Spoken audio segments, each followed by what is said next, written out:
Hello hello hello. नमस्कार मेरे दोस्तों, मेरे बच्चों, स्वागत है आप सभी का आज के लेक्चर में। तो ध्यान से देखें, आज का जो लेक्चर है बेटा वो थर्मोडायनेमिक्स पे आगे होने वाला है। देखो, एक लेक्चर हम डिस्कस कर चुके हैं जिसमें हमने इंट्रोडक्शन और कुछ इंपॉर्टेंट टर्म्स हमने पढ़ लिए हैं। उसके अलावा हमने सिस्टम है उसके टाइप्स पढ़ लिए। अब हम फर्दर आगे इस चैप्टर को बढ़ाते हैं। तो आज जो हम हैं इस चैप्टर में जो डिस्कस करने वाले हैं वो कई सारे पॉइंट हैं। उनमें पहला पॉइंट है टाइप्स ऑफ बाउंड्री। देखो, इंपॉर्टेंट टर्म में हमने ये समझा था कि बाउंड्री क्या चीज है। इंपॉर्टेंट टर्म में हमने क्या समझा था कि बाउंड्री क्या चीज है। देखो, बाउंड्री क्या होता है? बाउंड्री होता है कि सिस्टम और सराउंडिंग जो है, सिस्टम मतलब निकाय जो है और परिवेश जो है, इन दोनों को जो पृथक करने वाली दीवार थी वो बाउंड्री कहला रही थी। वो क्या कहला रही थी? बाउंड्री। क्लियर है? अब बाउंड्री के हम टाइप देखेंगे, पर इससे पहले मैं आपको कुछ कहना चाहता हूं। क्या? देखो, अगर आप लेक्चर पे आए हो, वीडियो पर आए हो, देख रहे हो, तो लास्ट तक जरूर देखें, बीच में बिल्कुल भी स्किप ना करें, क्योंकि यहां बहुत सी काम की बातें आने वाली और ये बेसिक है। और बेसिक अगर आपको ढंग से आ गया हो तो यूं समझो आगे चैप्टर इजी होता जाएगा, आसान होता जाएगा। समझ रहे हैं? तो ऐसी बात है बच्चों, तो आपको बड़े ध्यान से देखना है, ठीक है? तो चलो स्टार्ट कर लेते हैं।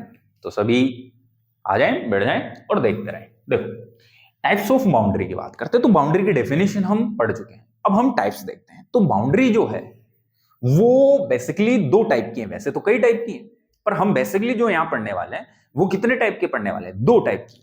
तो यहां पर हम एक फ्लो चार्ट बना लेते हैं। देखो, ये है बाउंड्री, BOUNDARY, ठीक है? तो बाउंड्री जो है वो कितने टाइप की है? बाउंड्री दो टाइप की है बेटा। कितने टाइप की है? दो टाइप की। कौन कौन सी है वो ध्यान से देखो। पहला जो टाइप है वो हम देख रहे हैं रियल बाउंड्री। कौन सी? Real boundary. देखो, ये रियल बाउंड्री क्या होती है वो भी हम देखते हैं अभी। और दूसरे जो टाइप की है वो है इमेजिनरी बाउंड्री। क्या है बेटा? Imaginary, imaginary boundary. तो अब ये देखते हैं कि रियल बाउंड्री क्या होती है और इमेजिनरी बाउंड्री क्या होती है। देखो, बड़े ध्यान से समझना, अभी आपको क्लियर हो जाएगा कि रियल और इमेजिनरी बाउंड्री में डिफरेंस क्या है। तो ध्यान से देखो, पहली चीज डिफरेंस देखते हैं, क्या होता है रियल बाउंड्री। देखो, रियल बाउंड्री ऐसी बाउंड्री है जिससे मास का एक्सचेंज किसके बिटवीन? सिस्टम और सराउंडिंग के बीच में, यानी कि निकाय और परिवेश के बीच में मास का चेंज पॉसिबल नहीं है। ठीक है? तो यहां पर हम लिख सकते हैं एक्सचेंज ऑफ मास। क्या?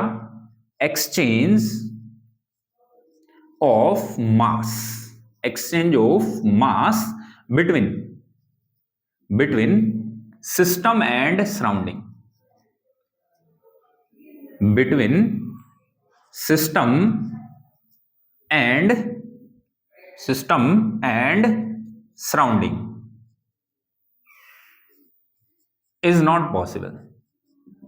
Surrounding is not possible, is not possible. तो यहां पर सिंपल सी बात हम कह सकते हैं कि जो मास का एक्सचेंज है किस किस के बीच में? सिस्टम और सराउंडिंग के बीच में, वो पॉसिबल नहीं होता है। तो ऐसी बाउंड्रियों को हम क्या कहते हैं? रियल बाउंड्री कहते हैं। तो यहां से हम ये भी तो लिख सकते हैं क्या कि डेल एम मास में चेंज, भाई एक्सचेंज नहीं हो रहा। समझो कैसे? जैसे मान लो कि हमारे पास ये कोई ग्लास है और इसको हमने ऊपर से ढक रखा है, कवर कर रखा है, और इसमें कौन है? वाटर। अब ध्यान से देखो, ये वाटर है। देखो, ये तो बन गया क्या? सिस्टम। ये तो क्या बन गया? सिस्टम। और ये जो बाकी रह गया वो क्या है? सराउंडिंग। क्या है? सराउंडिंग। तो अब एक बात बताओ, यहां पर सिस्टम और सराउंडिंग के बीच यहां से मास का एक्सचेंज पॉसिबल नहीं है। मास एक्सचेंज हो ही नहीं सकता। क्यों? क्योंकि ये क्या है? क्लोज है, चारों तरफ क्या है? बाउंड्री है। तो ये बाउंड्री क्या है? रियल है, मतलब यहां से मास का एक्सचेंज पॉसिबल नहीं है। सिस्टम और सराउंडिंग के बीच मास एक्सचेंज नहीं हो सकता, यानी कि वाटर के मॉलिक्यूल हैं वो इस सिस्टम से सराउंडिंग में नहीं जा सकते। सराउंडिंग वाले जो अगर वाटर मॉलिक्यूल हैं वो सिस्टम के अंदर एंटर नहीं कर सकते। यानी कि मास में कोई चेंज नहीं होने वाला। सिस्टम का जो मास है, तो मास में कोई चेंज नहीं होने वाला। तो डेल एम किसके इक्वल आने वाला है बेटा? जीरो के इक्वल आने वाला है। तो डेल एम क्या होने वाला है, 0 के इक्वल होने वाला है। तो पहली बात यही समझ में आ गई कि रियल बाउंड्री जो होती है वहां पर मास का एक्सचेंज पॉसिबल नहीं है। समझ में आ गया। अगर मैं इमेजिनरी बाउंड्री की बात करूं तो इमेजिनरी जो बाउंड्री है इसमें ध्यान से देखो क्या होता है। साथ देखो यहां मास का एक्सचेंज नहीं है, यहां मास का एक्सचेंज हो सकता है और साथ के साथ एनर्जी का भी क्या हो सकता है, एक्सचेंज। यहां मास का एक्सचेंज नहीं हो सकता बट एनर्जी का एक्सचेंज पॉसिबल हो सकता है। ये जरूरी नहीं है कि हो सकता है, ऐसा नहीं है कि होता ही है, नहीं भी होता। क्यों? क्योंकि आगे हम इसको दो टाइप से और पढ़ने वाले हैं। तो चलो मैं पहले इसी को कंप्लीट कर देता हूं, फिर हम आगे बढ़ लेंगे। तो पहली चीज तो ये होगी कि मास का एक्सचेंज नहीं। फिर अगर हम बात करें आगे तो जो रियल बाउंड्रीज हैं, ये जो रियल बाउंड्रीज हैं, इन रियल बाउंड्रीज को फिर दो टाइप से डिवाइड किया गया आगे। रियल बाउंड्री को भी कितने टाइप से डिवाइड किया है, दो टाइप से। कौन कौन से? एक तो हो गई डायाथर्मल वॉल। क्या हो गई? डायाथर्मल वॉल या बाउंड्री एक ही बात है, ठीक है। तो डायाथर्मल वॉल हो गई पहली चीज। और दूसरी जो टाइप है वो हो गई एडियाबेटिक। कौन सी हो गई? Adiabatic wall. तो यहां दो टाइप की वॉल है। रियल बाउंड्री को कितने टाइप से डिवाइड किया है? दो टाइप से। कौन कौन सी? एक तो डायाथर्मल और एक एडियाबेटिक। अब जरा ध्यान से देखो, रियल बाउंड्री है दोनों। मास तो ना तो इससे एक्सचेंज हो पाएगा ना इससे एक्सचेंज हो पाएगा। किसके? सिस्टम और सराउंडिंग, निकाय और परिवेश के बीच। तो डायाथर्मल में चेंज क्या हो सकता है? तो यहां एनर्जी का एक्सचेंज पॉसिबल है। तो यहां हम लिख सकते हैं क्या कि एक्सचेंज ऑफ एनर्जी। क्या है? Exchange of energy. Exchange of energy is possible. Energy is possible.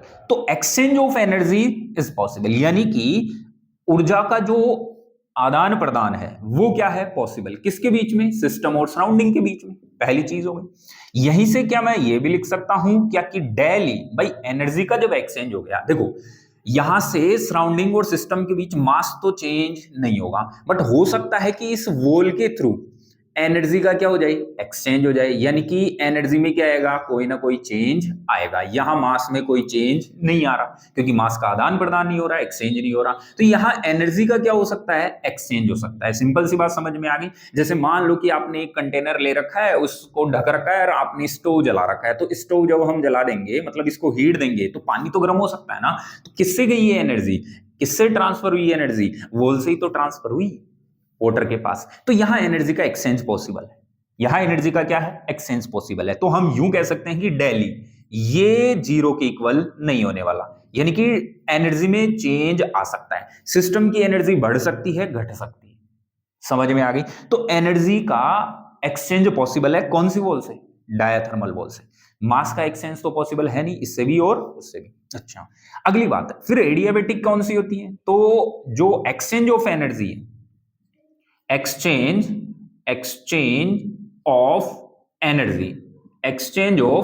energy is not possible।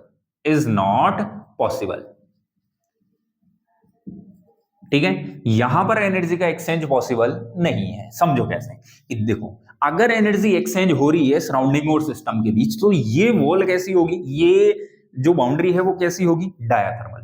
और अगर मान लो कि यहां से एनर्जी का एक्सचेंज भी पॉसिबल नहीं है, यानी कि डेली में कोई चेंज नहीं आ रहा, या यूं कह सकते हैं एनर्जी का कोई एक्सचेंज नहीं हो रहा। जैसे मैं एक एग्जांपल दूं आपको, थर्मस बॉटल या thermos flask.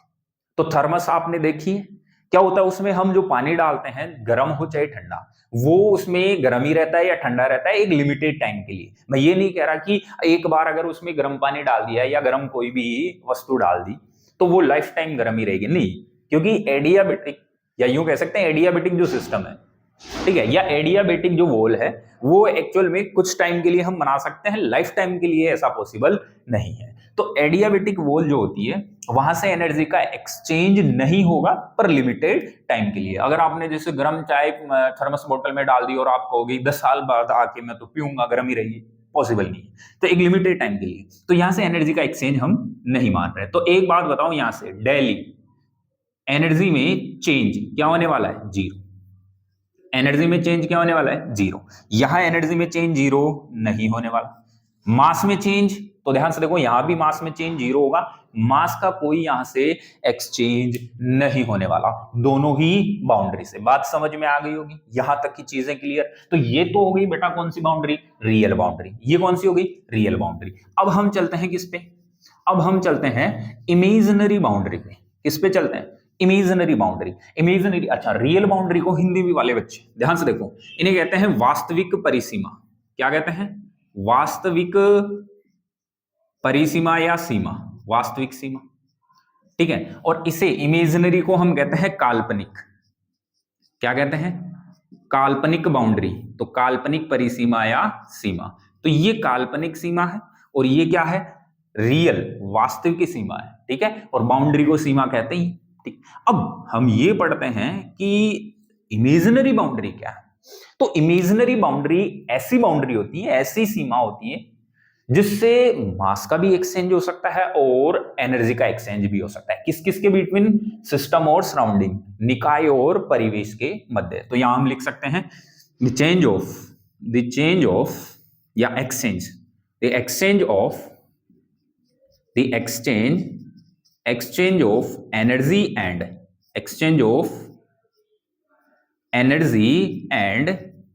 Mass, energy and mass, okay, energy and mass between system and surrounding, between system and surrounding is possible.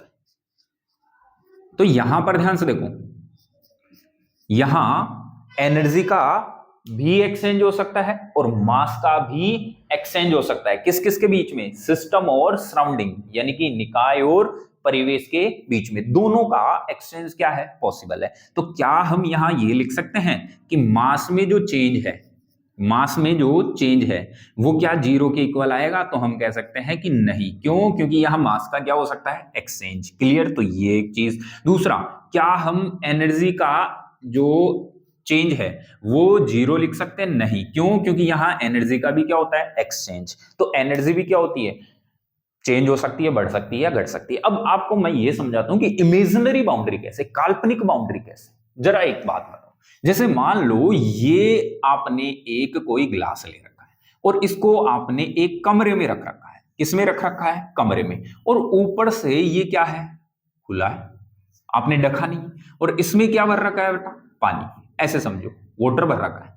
तो बताओ थर्मोडायनेमिक स्टडी हम कहां कर रहे हैं, वाटर में। तो बताओ ये तो क्या हो गया, सिस्टम। ये तो क्या हो गया, सिस्टम। और इसके अलावा जो रह गया वो क्या हो गया, सराउंडिंग। यस कि नो, इसके अलावा क्या रह गया, सराउंडिंग रह गया। अब एक बात बताओ मुझे, यहां पर देखो ये और ये तीन साइड में तो बाउंड्री जो है वो तो रियल है, वो तो एक्चुअल में बाउंड्री है। बट आप एक बात बताओ, ये ऊपर ओपन है, खुला है। तो एक बात बताओ, हम अगर इस सिस्टम की बाउंड्री माने तो हम क्या कहेंगे कि ये जो ग्लास है, ये जो सिस्टम है, वो है तो यहां तक ही ना। हालांकि हम ऊपर से खुला है, वहां कोई बाउंड्री है नहीं, पर हम कहेंगे क्या कि ग्लास कहां तक है, यहीं तक है। तो ये जो ऊपर ओपन दिख रहा है ये एक्चुअल में बाउंड्री नहीं है, क्योंकि यहां से खुला, यहां कोई बाउंड्री नहीं है। पर अगर हम माने तो ग्लास तो यहीं तक है, तो ये एक्चुअल में बाउंड्री कौन सी हो गई, काल्पनिक, वैसे है नहीं। तो हमने क्या कहा, इसको इमेजिनरी बाउंड्री का है, काल्पनिक बाउंड्री। जैसे अगर हम कमरे की बात करें तो कमरे में ध्यान से देखो, दीवारें होती और गेट होता है। तो दीवारें उसकी रियल बाउंड्री है, वहां से मास, यानी कि हम अंदर बाहर नहीं हो सकते, ठीक है। बट अगर मैं कहूं गेट, तो गेट ध्यान से देखो, गेट जब खुला गेट है यानी कि वहां कोई बाउंड्री नहीं है, वहां बाउंड्री नहीं है। पर हम कमरे को मानेंगे कहां तक, गेट तक ही तो कमरा है, गेट के बाहर कमरा नहीं है। तो एक्चुअल में जो गेट है वो उसकी बाउंड्री है, पर वो रियल नहीं है, वो इमेजिनरी है, काल्पनिक बाउंड्री है। बाकी वहां कोई बाउंड्री है ही नहीं। तो इमेजिनरी बाउंड्री का मतलब समझ आ गया। जैसे ये ग्लास है, ग्लास के तीनों तरफ तो रियल बाउंड्री है, बट ये वाली इमेजिनरी बाउंड्री है, हमने माना है।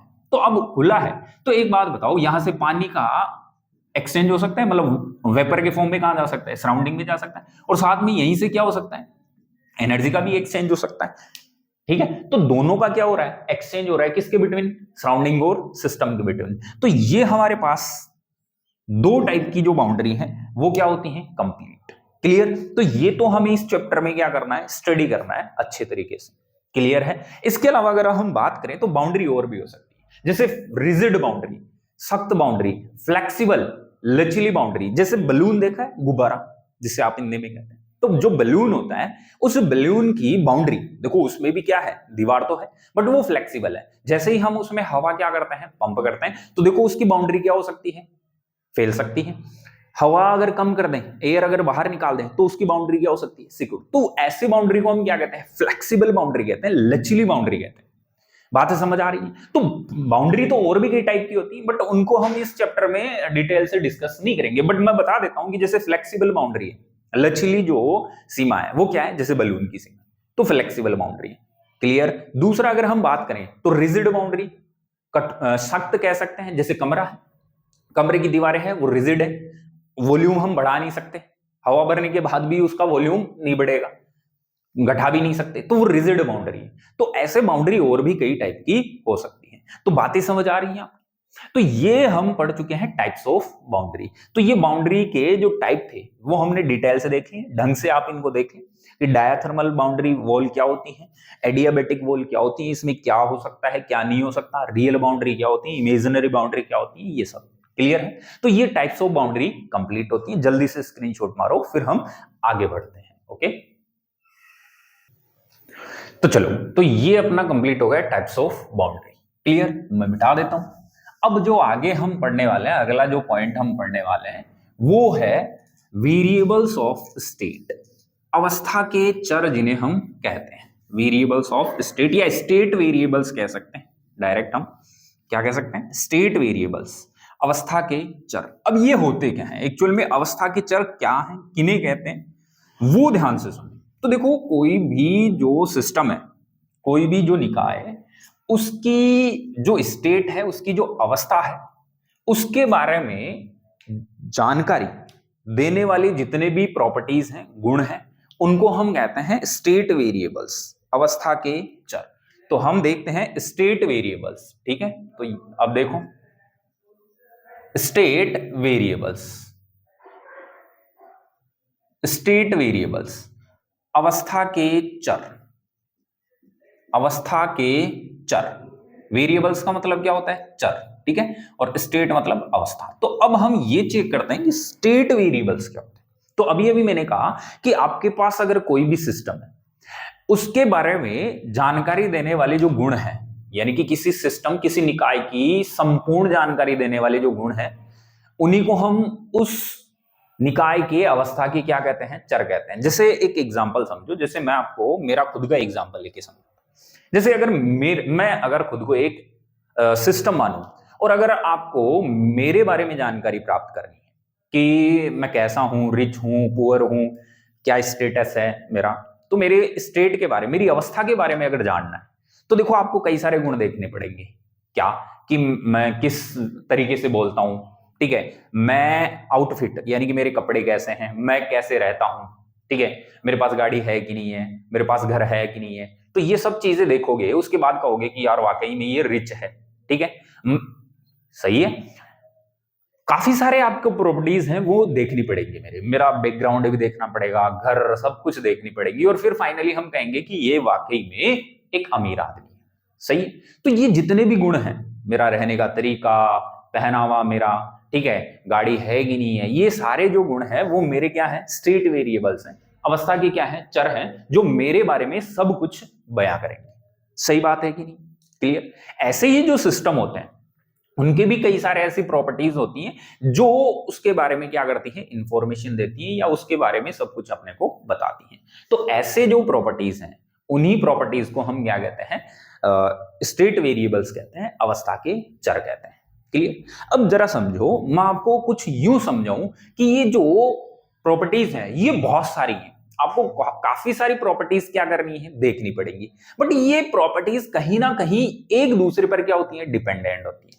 ठीक है, एक दूसरे पर क्या होती है, डिपेंडेंट होती है। जैसे समझो कि अगर मेरे को यूं, मेरी स्टेट के बारे में अगर आपको जानना है, तो देखो कुछ प्रॉपर्टीज हैं जिनको अगर आप देखोगे उसी से आपको पता चल जाएगा कि वाकई में मैं रिच हूं या एजुकेटेड हूं या नहीं हूं। जैसे कैसे, देखो घर वगैरह बैकग्राउंड देखने की जरूरत ही नहीं है। आप एक तो मेरा लाइफस्टाइल देख लो, एक मेरा आउटफिट पहनावा देख लो, एक मेरा बोलने का तरीका देख लो, ठीक है, रहन सहन देख लो। तो कुछ प्रॉपर्टीज, इतनी सारी केवल कुछ प्रॉपर्टीज देख लो, उससे आपको पता चल जाएगा, आइडिया चल जाएगा कि वाकई में मैं रिच हूं, एजुकेटेड हूं कि नहीं हूं। समझ में आ गई? तो बहुत सारी प्रॉपर्टीज देखने की जरूरत नहीं है। तो ऐसे ही वैसे तो जो स्टेट वेरिएबल्स होते हैं वो बहुत सारे हैं, काफी सारी प्रॉपर्टीज हमें क्या करनी होती है, देखनी होती है। बट अगर हम इन सारी प्रॉपर्टीज को डिपेंडेंसी देखें, सारी प्रॉपर्टीज की डिपेंडेंसी देखें, तो फाइनली हमारे पास कुछ प्रॉपर्टीज ऐसी आती हैं कि अगर आप उन प्रॉपर्टीज का स्टडी कर लो तो यूं मानो कि उस सिस्टम के स्टेट का आपको पता चल जाएगा, ठीक है। और वो कुछ प्रॉपर्टीज हैं, वो ओनली कितनी हैं, 4। तो वो हम देखने वाले हैं। तो सबसे पहले आपको ये पता चल गया कि स्टेट वेरिएबल्स क्या होती हैं। स्टेट वेरिएबल्स क्या हैं, तो हम लिख देते हैं कि the properties of the system या these properties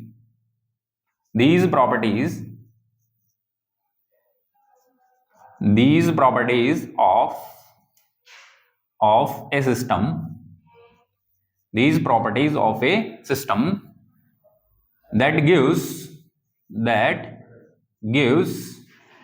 the all information, that gives the all information of the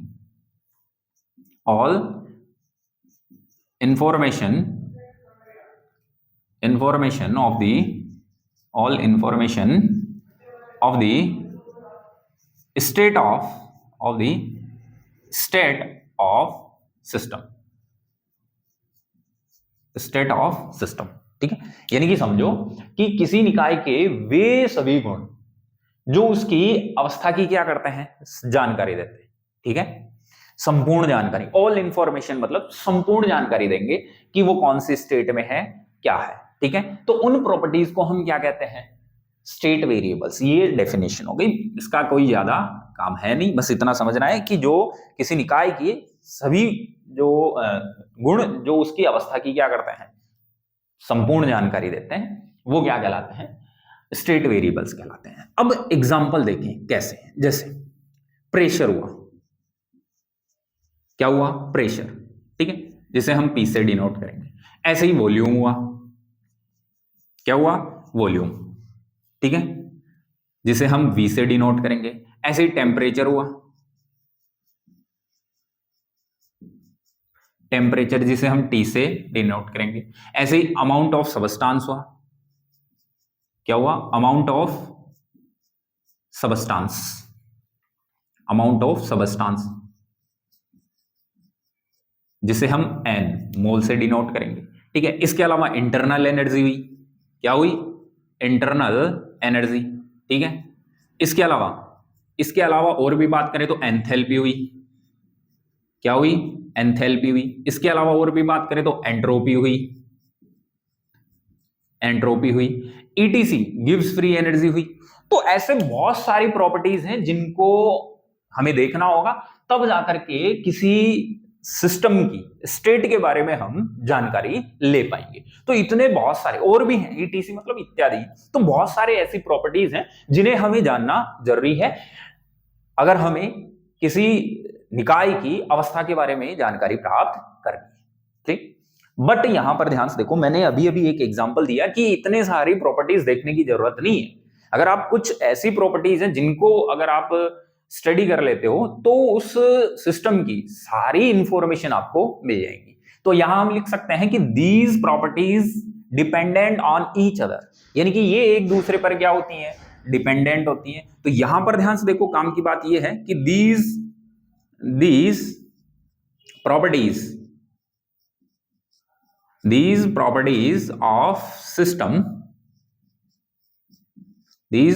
of system dependent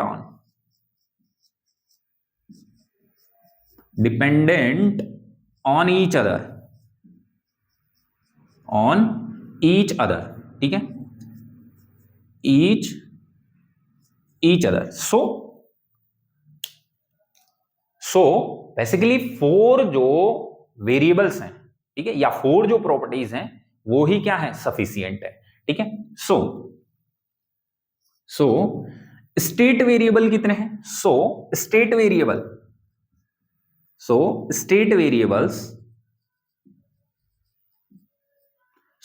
variables कौन कौन से हैं? इसलिए स्टेट वेरिएबल कौन कौन से हैं? तो एक तो हो गया प्रेशर P, ठीक है, तो एक तो हो गया प्रेशर, तो आपको प्रेशर का ध्यान रखना है। ठीक है, प्रेशर के बारे में स्टडी करनी है। दूसरा फिर हो गया वॉल्यूम V, ठीक है, तो वॉल्यूम के बारे में ध्यान रखना है। तीसरा हो गया टेम्परेचर T, ठीक है, तो तीसरा हो गया टेम्परेचर। और चौथा जो प्रॉपर्टी है, फोर्थ जो प्रॉपर्टी है वो है N, मोल्स, अमाउंट ऑफ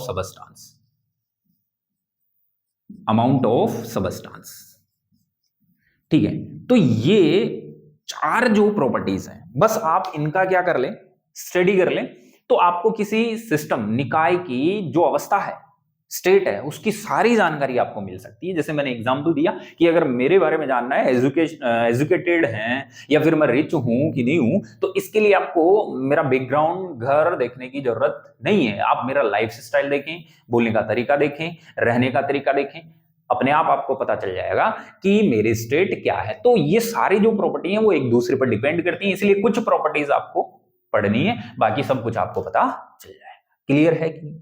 तो ये मोस्टली कितनी होती हैं? 4 जो वेरिएबल्स हैं वो होते हैं किसके? State variables. क्लियर? अब फिर इन्हीं स्टेट वेरिएबल्स को आगे डिवाइड किया गया है। ठीक है, तो अब हम ये देखते हैं कि ये स्टेट वेरिएबल्स हैं वो कितने टाइप के होते हैं। क्लियर? तो फटाफट से स्क्रीनशॉट मारो, फिर हम आगे बढ़ते हैं। ओके ओके, चलो। इसके बाद हम देखते हैं कि इनके जो टाइप्स हैं स्टेट वेरिएबल्स वो कितने हैं। तो ध्यान से देखो, जो स्टेट वेरिएबल्स हैं वो बेसिकली 2 टाइप से क्लासिफाई किए हैं। कितने टाइप से? 2 टाइप से क्लासिफाई किए गए हैं। कौन कौन से? एक तो स्टेट फंक्शन और एक पाथ फंक्शन, यानी कि अवस्था फलन और पथ फलन। स्टेट फंक्शन मतलब अवस्था फलन और पाथ फंक्शन मतलब पथ फलन। क्लियर है? चलो, तो यहां पर हम चेक कर लेते हैं क्या कि ये जो वेरिएबल्स हैं, वेरिएबल्स, ठीक है, तो ये जो वेरिएबल्स हैं वो कितने टाइप के हैं? तो ध्यान से देखो, वेरिएबल्स हैं वो बेसिकली कितने टाइप के हैं? 2 टाइप के। पहला जो टाइप है वो ये रहा, और पहले टाइप को हम कहेंगे स्टेट फंक्शन। क्या कहेंगे? State function. स्टेट फंक्शन का मतलब हो गया अवस्था फलन। क्या हो गया बेटा? अवस्था फलन। तो स्टेट फंक्शन हो गया एक तो। और दूसरा अगर हम बात करें तो जो दूसरा है वो हो गया बेटा पाथ फंक्शन, यानी कि पथ फलन। ठीक है, तो पाथ फंक्शन, जिसे हम क्या कहते हैं? पथ फलन कहते हैं। क्या कहते हैं बेटा? पथ फलन। चलो, तो हमारे पास कितने टाइप के स्टेट वेरिएबल्स हैं? 2 टाइप के। इनको हमने 2 टाइप से क्या किया है? डिवाइड कर लिए। एक तो ऐसी प्रॉपर्टीज, सिस्टम के ऐसे प्रॉपर्टीज जो ओनली इनिशियल और फाइनल स्टेट पर क्या करें? डिपेंड करें, उन्हें हम कहते हैं क्या? स्टेट फंक्शन, अवस्था के फलन। उनको पाथ से कोई मतलब नहीं है, पहली चीज। ठीक है।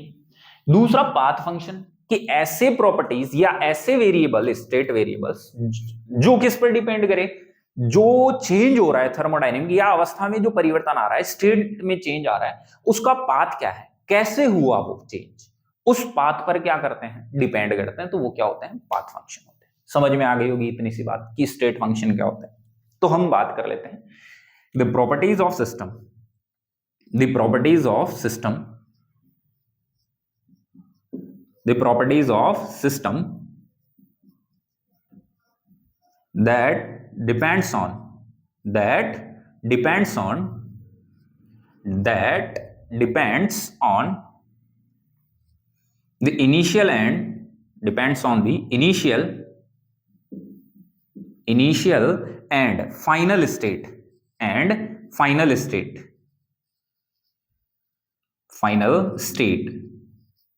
of system. Clear?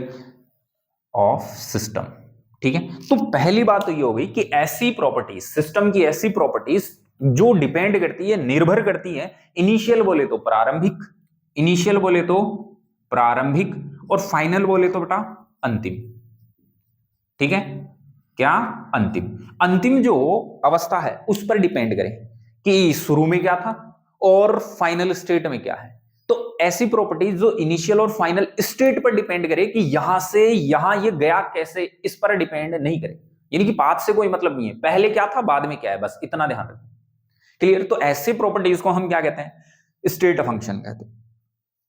एग्जाम्पल की बात करें तो स्टेट फंक्शन के जो एग्जाम्पल है, तो ध्यान से देखो, प्रेशर, वॉल्यूम, ठीक है, टेम्परेचर, अमाउंट ऑफ सबस्टांस यानी कि मोल, तो ये सारे क्या है?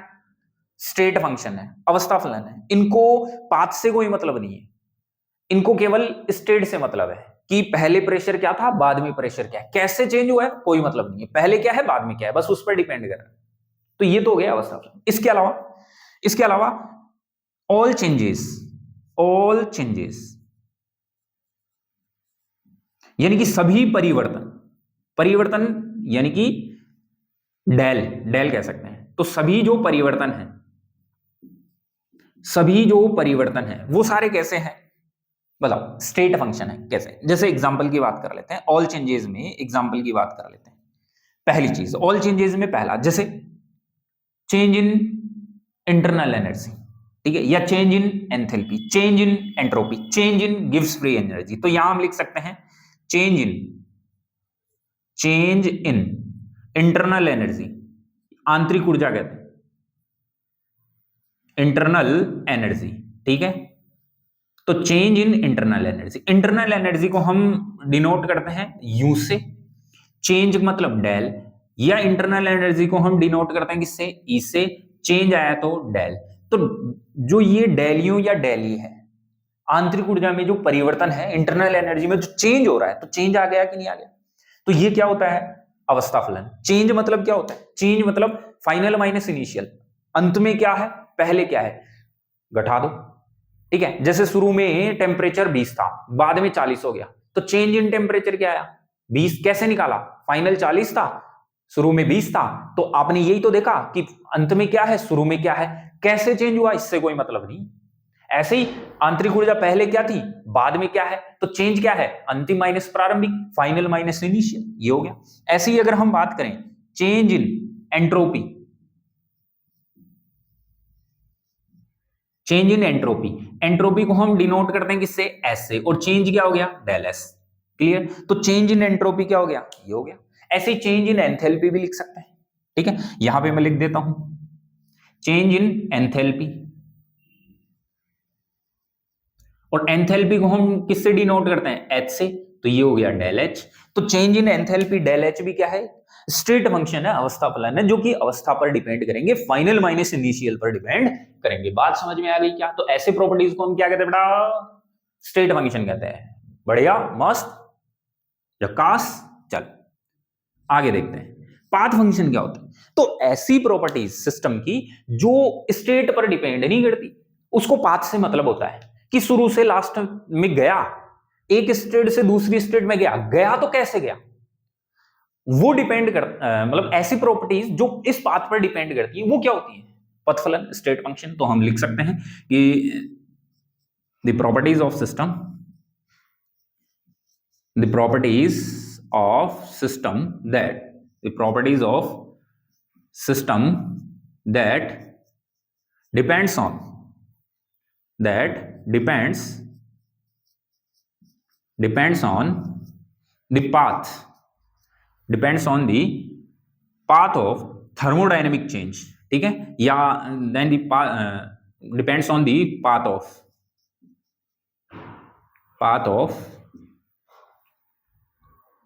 thermodynamic change,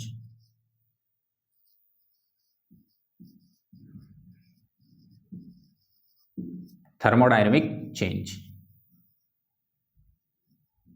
ठीक है, तो जो ऊष्मागति की परिवर्तन हुआ है, ठीक है, उसका जो पाथ है वो क्या है, अगर उस पर कोई डिपेंड करता है, ठीक है, तो उस प्रॉपर्टीज को हम क्या कहते हैं? पाथ फंक्शन कहते हैं। क्लियर है? तो ये डिपेंड्स ऑन पाथ भी लिख सकता था मैं डायरेक्ट, बट डिटेल से मैं समझाने के लिए भाई प्रॉपर्टीज सिस्टम की जो किस पर डिपेंड करती हैं, पाथ ऑफ थर्मोडायनेमिक चेंज, यानी कि ऊष्मा गति की जो परिवर्तन हो रहा है, थर्मोडायनेमिक चेंज मतलब ऊष्मा गति की परिवर्तन, उस परिवर्तन का जो पथ है, उस पथ पर, पाथ पर जो डिपेंड कर रही है प्रॉपर्टीज, वो क्या होती है, पाथ फंक्शन होती है। क्लियर।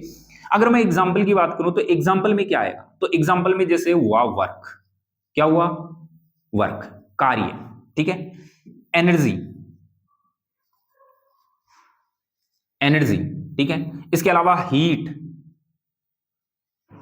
ठीक है, हीट, तो हीट भी क्या है, एक पाथ फंक्शन है, हीट भी क्या है, पाथ फंक्शन है, वर्क एक पाथ फंक्शन है, ठीक है, एनर्जी एक पाथ फंक्शन है। जैसे मान लो यहां से आपको यहां जाना है, ये इनिशियल स्टेट है, ये फाइनल स्टेट है, एक तो आप यूं गए, ठीक है, एक आप यूं गए और एक आप यूं गए, ठीक। तो अब ध्यान से देखो, ये सीधा रास्ता है, यानी कि यहां पर जो पाथ है वो सीधा है, तो यहां से यहां जाने में आपको कम वर्क, कम एनर्जी खर्च करनी पड़ेगी, सीधी सी बात है, यहां से यहां जाओगे तो सीधे चले जाओगे, कम एनर्जी खर्च करोगे, जबकि इस पाथ से आओगे तो आपको ज्यादा काम, ज्यादा एनर्जी खर्च करनी पड़ेगी, यानी कि यहां जो एनर्जी में चेंज आ रहा है वो ज्यादा आ रहा है, यहां से यहां जो एनर्जी में चेंज आ रहा है वो कम आ रहा है। क्लियर। ऐसे ही यहां जाएंगे तो इससे थोड़ा ज्यादा आएगा पर इससे थोड़ा कम आएगा, क्योंकि ये पाथ इससे तो कम और इससे थोड़ा बड़ा है, ठीक है। तो पाथ पर डिपेंड कर रहा है वर्क, एनर्जी, हीट, ये। तो ये कौन से फंक्शन हो गए बेटा, पाथ फंक्शन हो गए। बात समझ में आई कि नहीं, बात क्लियर है कि नहीं है। तो ये हमारे पास जो वेरिएबल्स हैं वो कितने टाइप के हो गए बेटा, दो टाइप के वेरिएबल्स कंप्लीट हो गए, ठीक है, एक स्टेट फंक्शन और एक पाथ फंक्शन। बात समझ में आ गई, क्लियर। तो ये स्टेट वेरिएबल्स यहां हम क्या कर चुके हैं, कंप्लीट कर चुके हैं। अब आप क्या करें, फटाफट से क्या करें, स्क्रीनशॉट मारे, फिर हम आगे बढ़ते हैं। चलो ले लो, मैं साइड में हो जाता हूं, फटाफट से स्क्रीनशॉट ले लो। चलो, तो यहां तक की बातें अपनी कंप्लीट होती हैं। फिर चलो हम आगे बढ़ लेते हैं किस पर। तो अगला जो अपना टॉपिक है वो होने वाला है बेटा properties of the system. System के, निकाय के जो गुण हैं उन पर, कि कौन कितने टाइप के होते हैं, ठीक है, कौन कौन से होते हैं, तो ये हम पढ़ने वाले हैं। किस पर डिपेंड करते हैं, ये सब चीजें हम देखने वाले हैं। तो नेक्स्ट है प्रॉपर्टीज ऑफ सिस्टम। सिस्टम के गुण देखने वाले हैं, निकाय के गुण देखने वाले हैं। चल, तो आ जाओ सभी इधर ध्यान से। तो यहां हम लिख लेते हैं प्रॉपर्टीज ऑफ सिस्टम।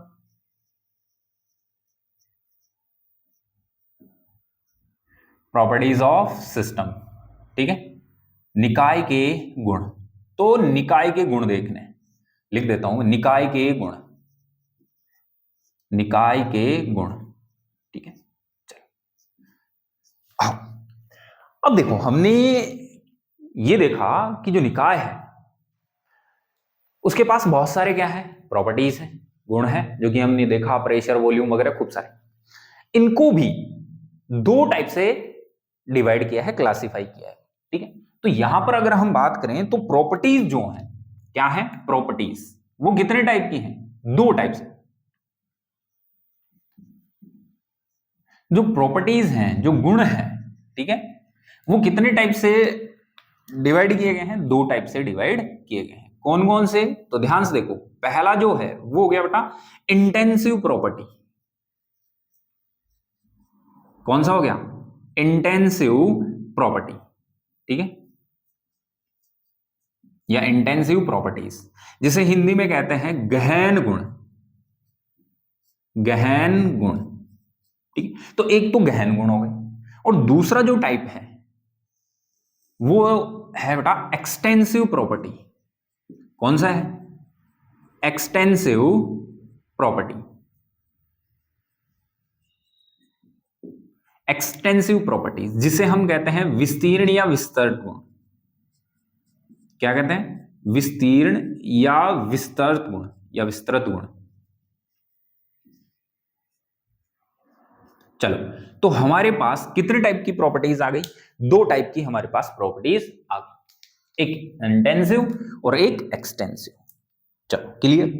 अब हम यूं समझते हैं कि सर ये इंटेंसिव गहन गुण क्या होते हैं, मतलब किन्हें हम गहन गुण कहेंगे और किन्हें एक्सटेंसिव, विस्तीर्ण या विस्तृत गुण कहेंगे। तो पहली चीज कि जो गहन गुण है वो ना तो जो सिस्टम है उसके साइज पर डिपेंड करेंगे, ना उस सिस्टम में जो अमाउंट है सबस्टांस का उस पर डिपेंड करेंगे, यानी कि पदार्थ की जो मात्रा है उस पर भी डिपेंड नहीं करेंगे और ना ही उस सिस्टम के साइज पर डिपेंड करेंगे।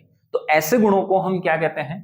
इंटेंसिव प्रॉपर्टी कहते हैं। ठीक है, तो यहां लिख सकते हैं independent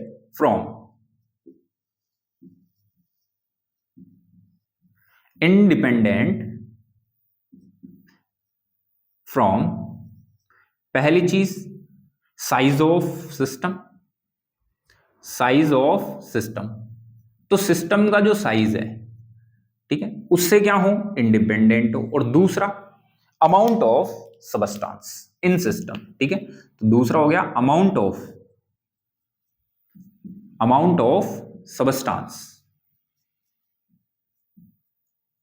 amount of substance in system. तो जो सिस्टम है, निकाय है, उसके अंदर जो पदार्थ की मात्रा है, अमाउंट ऑफ सबस्टांस का मतलब क्या हो गया बेटा? निकाय। सिस्टम बोले तो निकाय या तंत्र में पदार्थ की जो मात्रा है उस पर भी डिपेंड नहीं करेंगे, यानी कि इंडिपेंडेंट होंगे, निर्भर नहीं करते। ठीक है, स्वतंत्र हो सकते हैं। इंडिपेंडेंट का मतलब क्या है? स्वतंत्र है। किन से?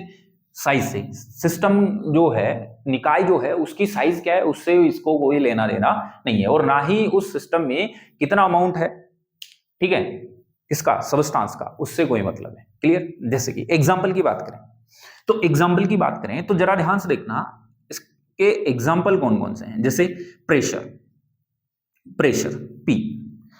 अब ध्यान से देखो, मान लो आपने एक कमरा ले रखा है, इधर ध्यान से देखो, ऐसे समझाता हूं मैं बोर्ड पे। यहां इमेजिन करना, जैसे मान लो ये कमरा था, ये सिस्टम था, इसमें क्या भरी हुई है? गैस।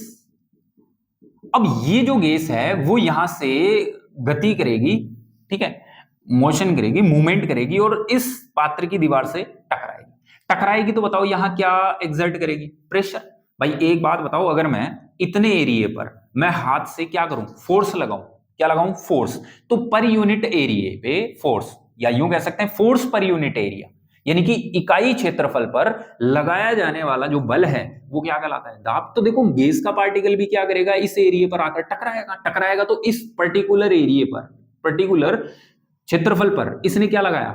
फोर्स लगाया, बल लगाया। तो बताओ ये दाब हो जाएगा, प्रेशर हो जाएगा। ओके, तो ये कमरा इतना बड़ा था, तो गैस का पार्टिकल यहां से यहां टकरा रहा था, तो प्रेशर P1 था या P था, चलो P मान लेते हैं। प्रेशर क्या था इस गैस का? P। अब मैंने क्या किया, इस कमरे को आधा कर दिया, मतलब बीच में दीवार खींच दी। तो एक बात बताओ, अभी भी तो ये पार्टिकल उतने ही वेग से, उतने ही वेलोसिटी से जाकर क्या कर रहा है? टकरा रहा है। तो साइज तो छोटा हो गया। ध्यान से देखो, पहले सिस्टम इतना बड़ा था, अब सिस्टम क्या हो गया? देखो इतना ही रह गया। इधर दूसरा, ये सिस्टम चेंज हो गया, देखो ये आधा इधर हो गया, आधा इधर हो गया, तो सिस्टम तो यही रह गया। अब जहां थर्मोडायनेमिक स्टडी कर रहे हैं, तो बताओ सिस्टम का साइज हाफ कर दिया, पर प्रेशर तो अभी भी क्या है? P है। क्यों? क्योंकि इसके वेलोसिटी पे तो कोई फर्क ही नहीं पड़ा ना। बात समझ में आ गई? तो देखो सिस्टम का साइज चेंज हुआ है पर प्रेशर पर कोई चेंज नहीं आया, तो ऐसी प्रॉपर्टी को हम क्या कहते हैं? Intensive property. समझ आ रहा है? मस्त, टकाटक, झक्कास। तो समझते रहो। फिर प्रेशर के बाद अगर हम बात करें, तो प्रेशर के बाद अगर हम बात करें तो टेम्परेचर, T। प्रेशर के बाद अगर हम बात करें तो टेम्परेचर।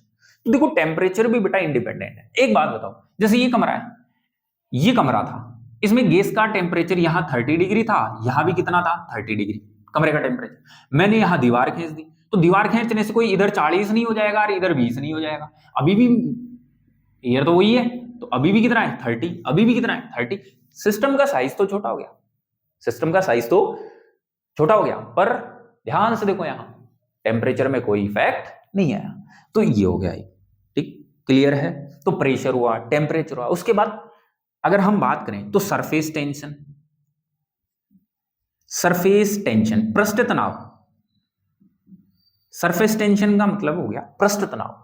पृष्ठ तनाव का मतलब क्या हो गया? जैसे कोई लिक्विड है, लिक्विड की सरफेस पर एक टेंशन होती है, एक फोर्स लगता है, ठीक है, जिसे हम पृष्ठ तनाव कहते हैं। जैसे पानी है, पानी के ऊपर आप अगर कोई हल्की चीज डालोगे तो वो उसके ऊपर तैरती रहेगी, वो डूबेगी नहीं, ठीक। तो वो एक टेंशन की वजह से हो रहा है, एक तनाव की वजह से हो रहा है, अदरवाइज वो कहां चली जाती? डूब जाती।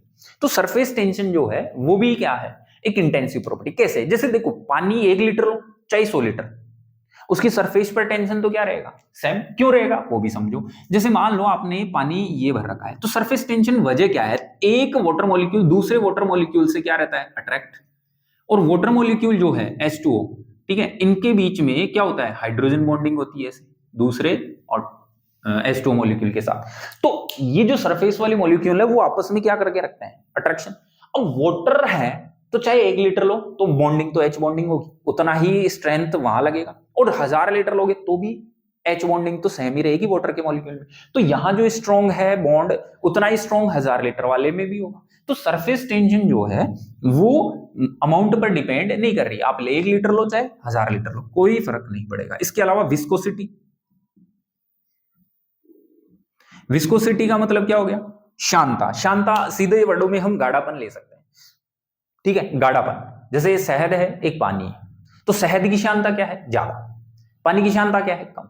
अब शहद चाहे आप 100 ml लो चाहे 1 लीटर लो, उतना ही गाढ़ा होगा। 100 ml भी उसी विस्कोसिटी का होगा, 1 लीटर भी उसी विस्कोसिटी। अब ऐसे तो है नहीं 1 लीटर लेने से ज्यादा गाढ़ा हो जाएगा, 100 ml लेने से कम गाढ़ा हो जाएगा, नहीं, सिंपल है। तो विस्कोसिटी हुआ।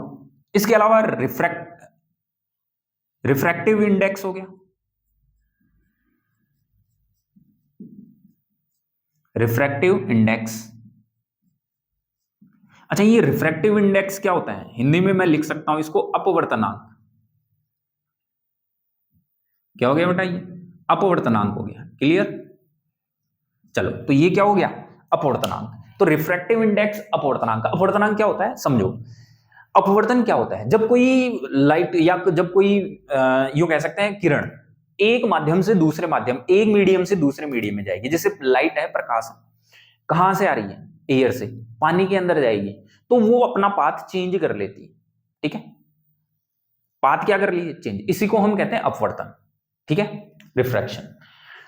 अगर हम बात करें तो वो जो चेंज कर रही है वो किसकी वजह से, वोटर ने क्या किया है, चेंज किया है, पाथ को क्या किया है, चेंज। तो वोटर का जो ये प्रॉपर्टी है, पाथ को क्या करेगा, चेंज, उसी प्रॉपर्टी को हम कहते हैं अपवर्तनांक। और वो फिक्स, आप चाहे 1 लीटर पानी लो चाहे 1000 लीटर पानी लो, जितने एंगल पे 1 लीटर पानी क्या कर रहा है, चेंज कर रहा है पाथ को, उतना ही 1000 लीटर पानी क्या करेगा, चेंज करेगा। तो ऐसे तो है नहीं कि 1000 लीटर पानी है ज्यादा पाथ को क्या कर देगा, चेंज, और 1 लीटर कम करेगा, नहीं, ये प्रॉपर्टी क्या है, फिक्स। तो रिफ्रैक्टिव इंडेक्स हो गया। इसके अलावा अगर हम बात करें तो डाइलेक्ट्रिक कांस्टेंट, डाइलेक्ट्रिक कांस्टेंट, परावैद्युतांक। डाइलेक्ट्रिक कांस्टेंट को हम क्या कहते हैं, परावैद्युतांक कहते हैं। क्या कहते हैं, परावैद्युतांक। तो परावैद्युतांक भी किसी सब्सटेंस की प्रॉपर्टी, ठीक है, ये जो फिजिक्स में इलेक्ट्रोस्टैटिक आएगा वहां आप देखोगे, ठीक है, परावैद्युतांक क्या चीज होती है। तो ये कुछ प्रॉपर्टीज हैं, और भी कई सारी हो सकती हैं, ईटीसीज, ये तो कुछ हमने देखी है, ईटीसीज, और भी कई सारी प्रॉपर्टीज हैं जो क्या करती हैं, मास और किससे इंडिपेंडेंट होती है, अमाउंट ऑफ सब्सटेंस। देखो ये अमाउंट से कोई फर्क नहीं पड़ रहा, ना सिस्टम के साइज से कोई फर्क पड़ रहा है। तो ऐसी प्रॉपर्टीज को हम क्या कहते हैं, इंटेंसिव प्रॉपर्टी। दूसरी प्रॉपर्टी अपने पास कौन सी होती है, एक्सटेंसिव प्रॉपर्टी, जो यहां दिख रही है आपको, ठीक है। अब एक्सटेंसिव प्रॉपर्टी क्या होती है, ध्यान से देखो इसको। ये तो इंडिपेंडेंट है, बट ये क्या करती हैं, डिपेंड करती हैं। तो यहां पर हम बात कर लेते हैं extensive property, dependent on, dependent on, पहला वही साइज ऑफ सिस्टम। तो पहली चीज सिस्टम के साइज पर डिपेंड करे। दूसरा अमाउंट ऑफ सब्सटेंस, ठीक है, नीचे लिख देते हैं, इधर आया नहीं, ठीक है, amount of substance in system. तो सिस्टम के अंदर जो अमाउंट है सब्सटेंस का, ठीक है, उस पर भी ये क्या करती हैं, डिपेंड करती हैं। जैसे एग्जांपल की बात करता हूं मैं, एग्जांपल की बात करते हैं तो वॉल्यूम, ध्यान से देखो, एग्जांपल की बात करते हैं तो वॉल्यूम। अब ध्यान से देखो, अभी हमने बात की ये कमरा था, ये सिस्टम था। अभी अगर मैं दीवार ना खींचूं तो इसका वॉल्यूम कितना है, v, और मैंने इसके बीच से एक दीवार खींच दी, तो अब ध्यान से देखो, ये जो सिस्टम है ये इधर, इसका v/2 हो गया और v/2 हो गया, तो वॉल्यूम चेंज हो गया। देखो पहले साइज बड़ा था तो वॉल्यूम भी था, अब दीवार खींचने पर इसका v/2 इसका v/2, तो साइज छोटी होने से वॉल्यूम भी कम हो गया। तो साइज पर डिपेंड कर रहा है वॉल्यूम। आगे बात समझ में क्लियर। इसके अलावा अगर हम बात करें तो मास, इसके अलावा अगर हम बात करें तो मास, तो मास भी क्या करता है, डिपेंड करता है किस पर, अमाउंट पर। जैसे मान लो कि एक क्लासरूम में, जैसे ये क्लासरूम है, इस क्लासरूम में 20 स्टूडेंट बैठे हैं, तो 20 स्टूडेंट का मास मान लो कितना है, 500 केजी। कितना है, 500 केजी। क्लियर। चलो अगर मैं यहां पर 20 की जगह 30 बैठा दूं तो उनका मास 500 से क्या हो जाएगा, ज्यादा। तो मास है वो अमाउंट पर डिपेंड कर रहा है। पहले 20 स्टूडेंट थे तो मास कम था, अब ज्यादा स्टूडेंट हैं तो ज्यादा हो जाएगा। तो सबस्टांस अगर बढ़ा, सबस्टांस का जो अमाउंट है, पदार्थ की मात्रा है, अगर वो बढ़ी तो मास है, द्रव्यमान जो है वो भी क्या होने वाला है, बढ़ने वाला है। ठीक है। इसके बाद में अगर हम बात करें तो अगला आता है एनर्जी। क्या आता है, एनर्जी। क्लियर। एनर्जी कैसे, देखो एक यू समझो, एक मेरे जैसा दुबला पतला व्यक्ति है, ठीक है, मेरे जैसा क्या है, दुबला पतला व्यक्ति है, तो उसकी एनर्जी, अंदर की जो एनर्जी है वो क्या होगी, कम। एक अच्छा बॉडी बिल्डर रिस्ट पुस्ट है, उसकी एनर्जी क्या होगी, ज्यादा। तो एक्चुअल में वो यूं कह सकते हैं कि साइज पर डिपेंड कर रहा है। मैं पतला हूं, अलग साइज है, वो एक रिस्ट पुस्ट, अलग साइज है। ठीक, तो साइज पर डिपेंड कर रहा है। एक मोटा आदमी है, ज्यादा एनर्जी, पतला आदमी है, कम एनर्जी। तो एनर्जी जो है वो साइज पर डिपेंड कर रही है। क्लियर। इसके अलावा अगर हम बात करें तो एंथैल्पी हुआ, क्या हुआ, एंथैल्पी हुआ। इसके अलावा अगर हम बात करें तो एंट्रोपी हुआ, क्या हुआ, एंट्रोपी हुआ। ठीक है। इसके अलावा अगर हम बात करें तो गिव्स फ्री एनर्जी हुई। ठीक है। तो ये सब क्या है, intensive property, sorry extensive property है। इसके अलावा इंटरनल एनर्जी हुआ, क्या हुआ, इंटरनल एनर्जी। तो एनर्जी जो है वो क्या है, एनर्जी जो क्या है वो क्या है, एक्सटेंसिव प्रॉपर्टी। एक और लिख देते हैं, gives free energy, gives free energy, जिसे हम क्या करते हैं, जी से डिनोट करते हैं।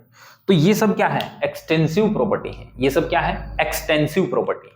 ठीक है। और ये क्या है, इंटेंसिव प्रॉपर्टी। तो पहली चीज इंटेंसिव प्रॉपर्टी की यहां तक समझ में आया। अब आगे और बात करते हैं, क्या यही है, नहीं, तो कुछ और भी इंटेंसिव प्रॉपर्टी हो सकती है। ठीक है। देखो अगर हम एक्सटेंसिव जो प्रॉपर्टी है उनको पर मोल या पर ग्राम में मेजर करें, ठीक है, पर मोल या पर ग्राम में हम उनको मापें, तो वो क्या बन जाएंगी, इंटेंसिव बन जाएंगे। ठीक है। तो यहां पर हम लिख देंगे कि extensive property, extensive property, extensive property becomes, extensive properties becomes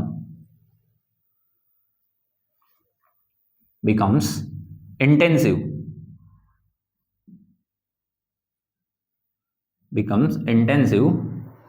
for per mole,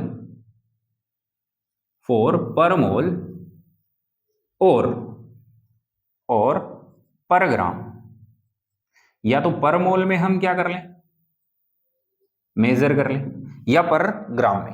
तो जो एक्सटेंसिव प्रॉपर्टी है वो क्या बन जाएंगी, इंटेंसिव बन जाएगी। एग्जांपल की बात करें, जैसे एग्जांपल की बात करें तो मोलर वॉल्यूम, ठीक है, यानी कि एक मोल का जो वॉल्यूम है, ठीक है, वो क्या हो गया, देखो पर मोल हो गया। ठीक। मोलर मास, एक मोल का मास वैसे क्या है, एक्सटेंसिव। मोलर मास पर मोल का मास हो गया, मतलब पर मोल में हमने इसको मेजर कर लिया, तो ये क्या बन गया, इंटेंसिव बन गया। वॉल्यूम क्या है, एक्सटेंसिव प्रॉपर्टी। पर अगर मोल के लिए मोलर वॉल्यूम हमने किया तो क्या हो गया, इंटेंसिव। ठीक। ऐसे ही स्पेसिफिक हीट, ठीक है, ये पर ग्राम होती है। क्या होती है, पर ग्राम। ठीक। तो स्पेसिफिक जो हीट है वो हम पर ग्राम में क्या कर सकते हैं, माप सकते हैं। पर मोल में भी ले सकते हैं, पर ग्राम में भी माप सकते हैं। तो ये हो गया स्पेसिफिक हीट। तो ये ऐसे कुछ प्रॉपर्टीज हैं, ऐसे कुछ एग्जांपल्स हैं जो किस पर डिपेंड कर रहे हैं, सॉरी किस पर डिपेंड नहीं कर रहे हैं, मास और साइज पर, या यूं कह सकते हैं अमाउंट और साइज पर डिपेंड नहीं कर रहे हैं। तो ये एग्जांपल हो गए किसके, अभी इंटेंसिव प्रॉपर्टी के, ठीक है। और भी कुछ एग्जांपल है, पर इससे पहले आप इसका क्या कर लें, स्क्रीनशॉट ले लें फटाफट से, फिर हम कुछ एग्जांपल हो रहा है जो मैं समझा देता हूं। क्लियर हो गया? चलो इसके बाद में कुछ और है, वो ध्यान से देखो।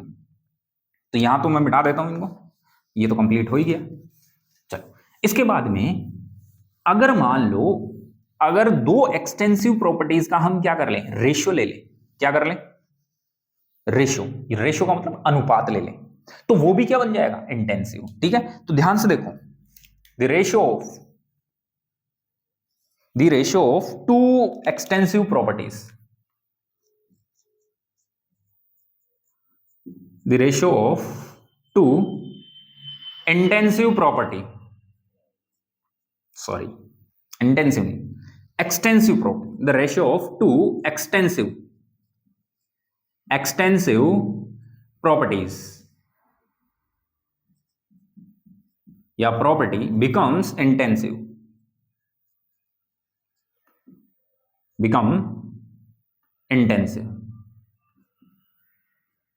ठीक है। तो जो दो एक्सटेंसिव प्रॉपर्टीज का रेशियो है वो भी क्या बन जाएगा, इंटेंसिव, गहन गुण बन जाएगा। एग्जांपल देखो जरा, एग्जांपल की बात करें तो जो डेंसिटी है, ध्यान से देखो, डेंसिटी का मतलब क्या है बेटा, घनत्व। जो घनत्व होता है, घनत्व क्या होता है, मास बाई वॉल्यूम। क्या होता है भाई, मास बाई वॉल्यूम। क्या होता है, मास बाई वॉल्यूम। देखो मास भी क्या है, एक्सटेंसिव, शॉर्ट में लिख देता हूं, और वॉल्यूम भी क्या है, ध्यान से देखो, एक्सटेंसिव। तो इन दोनों का जो रेशियो आ रहा है, डेंसिटी, वो क्या बन जाएगा, इंटेंसिव। क्या बन जाएगा, इंटेंसिव। तो ये इंटेंसिव बन गया। ऐसे ही ध्यान से देखो, मोलेरिटी जिसे हम कैपिटल एम से डिनोट करते हैं, मोलेरिटी क्या होती है, मोल डिवाइड बाई वॉल्यूम। तो मोल क्या है, अमाउंट ऑफ सबस्टांस, ठीक है। मास यहां लिख देता हूं मैं साथ में, मोल, अमाउंट ऑफ सबस्टांस, ठीक है। तो मोल भी क्या है, एक एक्सटेंसिव प्रॉपर्टी है, ठीक है। तो मोल क्या हो गया, एक्सटेंसिव प्रॉपर्टी। और यहां क्या हो गया, वॉल्यूम। तो वॉल्यूम भी क्या है, एक्सटेंसिव प्रॉपर्टी। तो दो एक्सटेंसिव प्रॉपर्टीज का रेशियो क्या आएगा, इंटेंसिव। तो ये क्या बन जाएगा, इंटेंसिव। तो ये प्रॉपर्टीज जो है इंटेंसिव और एक्सटेंसिव, वो क्लियर हो गई होंगी आपके, डिटेल से समझ आ गया होगा कि इंटेंसिव प्रॉपर्टी गहन गुण क्या होते हैं, एक्सटेंसिव प्रॉपर्टी विस्तीर्ण गुण क्या होते हैं। बात समझ में आ गई। तो यहां तक की बातें, प्रॉपर्टीज तक की बातें, निकाय के जो गुण है, यहां तक की बातें हम क्या कर चुके हैं, कंप्लीट। फिर हम बढ़ेंगे आगे। इससे पहले क्या कर लें, अगर स्क्रीनशॉट नहीं लिया है तो फटाफट से स्क्रीनशॉट ले ले फटाफट। ओके, तो ये यहां तक की बातें अपने क्या होती हैं बेटा, कंप्लीट। इसके बाद में जो हम टॉपिक डिस्कस करने वाले हैं वो है थर्मोडायनेमिक प्रोसेस, ऊष्मागतिकी प्रक्रम। बट समय काफी ज्यादा हो जाएगा, ठीक है, लेक्चर काफी लंबा हो जाएगा, इसलिए ये जो टॉपिक है, न्यू टॉपिक, ठीक है, न्यू पॉइंट, वो हम नेक्स्ट लेक्चर में स्टार्ट करेंगे, डिस्कस करेंगे।